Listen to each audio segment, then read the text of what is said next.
You're welcome back. Now, there are mixed reactions following government's decision to absorb electricity bills for the poorest of the poor for the next 3 months to mitigate the impact of the coronavirus on the populace. Although some Ghanaians have lauded the decision, others say a total absorption of power costs, just like water, would have been better. We'll be hearing from some of them, but first, here is the president as he announced the decision last night. Of measures to mitigate the effects of the pandemic on the social and economic life of the country. I indicated in my last speech, the government will absorb water bills for all Ghanaians for the next 3 months, i.e. April, May, and June. Furthermore, water tankers, publicly and privately owned, are being mobilized to ensure the supply of water to vulnerable communities. We have decided on further measures of mitigation for all Ghanaians for the next 3 months, i.e. April, May, and June. Government will fully absorb electricity bills for the poorest of the poor, i.e. for all lifeline consumers. That is free electricity for persons who consume 0 to 50 kilowatt hours a month for this period. In addition, for all other consumers, residential and commercial, government will absorb 50% of your electricity bill for this period, using your March 2020 bill as your benchmark. For example, if your electricity bill was 100 cedis, you will pay only 50 cedis, with government absorbing the remaining 50 cedis. This is being done to support industry, enterprises, and the service sector in these difficult times, and to provide some relief to households for lost income. Nevertheless, I urge all Ghanaians to exercise discipline in their use of water and electricity. Curious to know what you think about this. So join us with your opinions on 0540-109009. Of course, let's first speak to the energy analyst, Kojo Poku. Mr. Poku, thank you very much for your time with us. First of all, your preliminary reaction to this announcement from the president? Well, it's a mixture. It's good news. In times when we are not doing much, we don't have the disposable to be able to pay some of these utilities. So to have water and electricity taken care of the way it has been, I think it's a good gesture from the government. Right. Now, of course, there are those who say, why not do with electricity what we did with water? Why not simply absorb all electricity bills?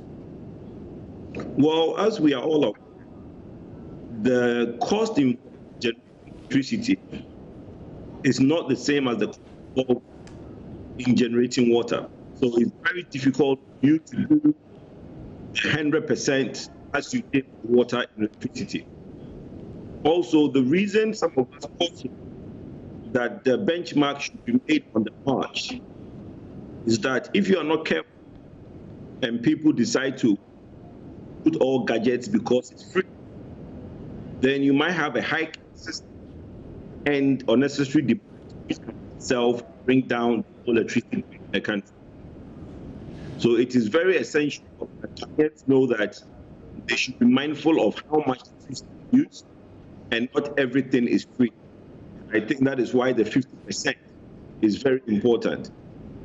Though we see it as 50%, it's a very huge bill. We're looking at something in the upwards of Ghana cedis between the 3 months that the government has said. Right. Now, of course, on the other side of the spectrum, there are those who are saying, well, let's target it better. For example, if we want the poorest of the poor to benefit, many of that group are on shared meters, you know, because of the sort of the tenancy arrangements that they live under. So they may be the poorest of the poor, but they are sharing a meter, and so they are not lifeline customers, if you will. How true is this, and how can we get around that if possible? Well, no intervention is.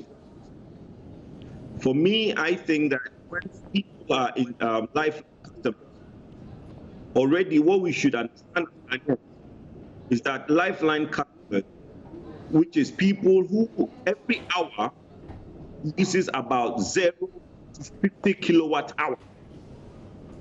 Now, you might live in a house where everybody is sharing the same meter, and as a result, now people above lifeline. We understand that, but it will be difficult to now drill down in this instance. So what they get is they get 50% of their electricity paid for by the government, which is a good gesture. Like I said, we are all at home not doing much. What I thought would have happened is that if you do 50% across the board, you are now giving money more to the rich than to the poor. Because the poor guy whose electricity is 200 cedis a month, you're only giving him 100 cedis discount. The rich guy whose electricity is 2,000 Ghana cedis a month, you are giving him 1,000 cedis. So that, in that aspect, should have been directed a bit more towards the middle class and poor than a straight up 50% for everybody in the residential sector. For the industry, we are 300%, they need it more, and the 50% discount for the industry is very welcome. Right. Now, let's talk about the power sector as a whole. We've got about over 3 billion worth of debt in this sector, and now we're subsidizing electricity bills. Talk to me about the sustainability, feasibility of this, and whether we actually have what it takes to keep the lights on for 3 months. Well, we don't have what it takes to keep the country going, if that's the thinking we want to go back. You know, as a nation, we all know that we have challenges. The electricity sector has a, the energy sector, especially the power, has all the indebtedness that over again. But I don't want us to concentrate that negativity in the government having to help during this period. It's important that government concentrate in helping us to come out of the COVID-19 situation. Then we can all sit around the table and have this conversation. If we were to look at our indebtedness and how poor we are as a nation, then even the free food that we're will not happen. So for me, I think everyone keep coming up with that thing, oh, and the government afford. Look, the government can't afford anything. But we run the country.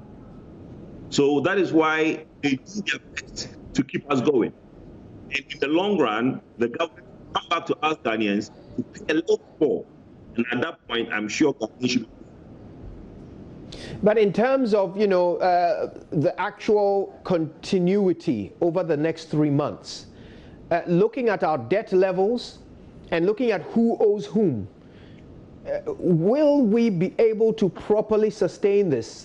Because well, it doesn't seem to me that the government is going to actually physically pay, you know, the money for this. This subsidy or this this discount that so many of us are going to get, it's going to be paid in some way, but not necessarily directly upfront in cash, right? So how are we going to keep the lights on? Well, mostly what happens is that with IPPs, the government provides them with the power, with the energy, which is the gas. So with all the car power, all the gens, air power, and all the other IPPs, Stockley and that, government provide them with the food. So government will find the money, buy them. What they are owed, and they've been owed this for some time, is the money due to them for the open and their profit on the operations. In the short term, government will find the money to be able to pay them. The problem with the indebtedness in the sector is more to do with the medium to long term. Because everybody can scrape around $1 billion to solve a problem now. But then you cannot continue doing that for long. So I'm thinking within now, even the end of the year, government will be able to resolve and play around with some money. But then at the end of the year, when all this COVID-19 issue is over, we need to sit down and address that problem. Government borrowed something like $800 to refinance the IPP debt. That money is still with the government, so they can use it in other ways than going to buy back the IPP debts that the government decided that it was going to do, and maybe kick that process down to 2021. Right. Well, that's actually quite illuminating. I thank you so much for walking us through those explanations. Mr. Kojo Poku, of course, is a power analyst. Thank you very much for your time with us. Energy analyst, forgive me.